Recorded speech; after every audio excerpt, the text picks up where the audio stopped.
Hello les amis, je vous retrouve pour une nouvelle vidéo sur le football français, la Ligue 1, et je vais vous présenter le match PSG contre Montpellier. C'est un match qui a lieu ce vendredi 23 août 2024 à 20h45 et qui compte pour la deuxième journée du championnat de France de football de Ligue 1, saison 2024-2025. Alors le PSG c'est le deuxième du classement qui reçoit Montpellier le neuvième.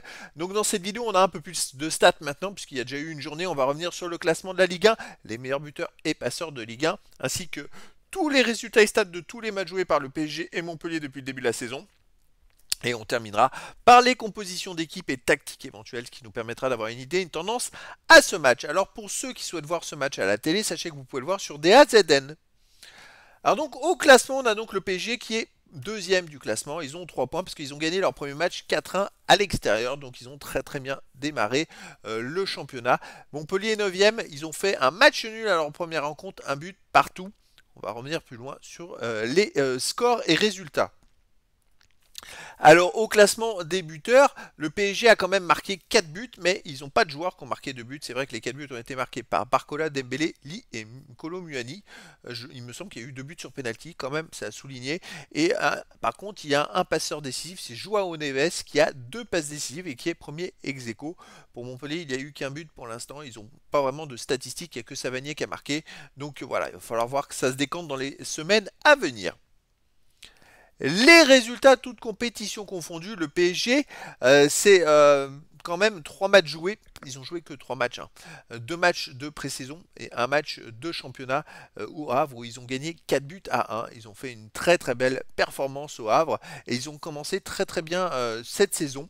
Montpellier de son côté a fait un partout à domicile contre Strasbourg et comme vous pouvez le voir dans les matchs amicaux, Montpellier, c'est vrai qu'autant le PSG ils ont fait 2 nuls et cette victoire au Havre, autant Montpellier, ils ont fait qu'une victoire, ils ont fait 4 défaites dans les matchs amicaux et surtout ils ont attaqué le championnat. Alors c'est vrai que la victoire, ils venaient de la faire contre Martigues, donc j'avais annoncé comme ils jouaient à domicile contre Strasbourg. C'était quand même un point positif pour eux, mais sinon les résultats ne parlent pas pour eux. Donc peut-être qu'il y aurait quand même avantage pour le PSG dans cette rencontre PSG avec tous les joueurs qu'il y a.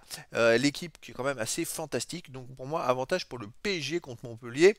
Les stats à domicile, il n'y en a pas pour le PSG pour l'instant. Pour Montpellier à l'extérieur, ils ont perdu 3-1 à Mayence en amical et 2-1 à la Fiorentina. Bon, quand même gros avantage pour le PSG. Après, dans le foot, tout est possible. On va s'intéresser maintenant aux compositions d'équipe et tactiques. Alors le PSG jouera en 4-3-3 et gardien Donnarumma. Défense Hakimi, Marquinhos, Pacho, Nuno Mendes, milieu de terrain Zaïre Emery, Vitinha, Asensio ou Fabien Ruiz. Attaquant Dembélé, Kolo Muani ou Asensio et Barcola. Alors a priori Barcola pourrait jouer titulaire. Et ce serait quand même peut-être une bonne chose. Parce que je rappelle au match au Havre, ils ont gagné 4-1, mais Barcola n'est rentré qu'à la 75e minute, il me semble à peu près. Et derrière, il y avait un partout à ce moment-là, et derrière, ils en ont mis 3. Voilà, c'est juste pour parler, j'ai pas compris d'ailleurs pourquoi il était remplaçant, mais bon, c'est comme ça. Montpellier de son côté jouera en 4-2-3-1, gardien Lecomte, défense Chateau, Meragic, Sagnan, Sako, milieu terrain défensif Ferry et Chotard, milieu offensif ailier, Nordin, Savani, Altamari, attaquant Adams. Montpellier, il y a, comme le PSG, hein, l'effectif n'a pas trop évolué, donc des joueurs qui se connaissent, il y a des automatismes. Donc voilà, je dirais qu'en début de saison, c'est plus un côté physique qui pourrait faire la différence. Après, voilà, techniquement, il y a quand même des super joueurs au PSG. Pour moi, ils sont au-dessus, surtout si Barcola est titulaire, ça peut jouer beaucoup. Et donc, je verrais bien une victoire du PSG contre Montpellier. Même si Dembélé est parti, je pense que le PSG va être beaucoup plus efficace, marquer beaucoup plus de buts que la saison passée, parce que tout le monde va se sentir investi. Et surtout si Barcola joue. Je le répète, je sais plusieurs fois, mais voilà. Et donc voilà les amis, je vous donne rendez-vous ce vendredi 23 août 2024 à 20h45 pour le match de football du championnat de France de Ligue 1 et de la deuxième journée saison 2024-2025. Le Paris Saint-Germain reçoit Montpellier. Voilà les amis, je vous dis à très bientôt pour une nouvelle vidéo.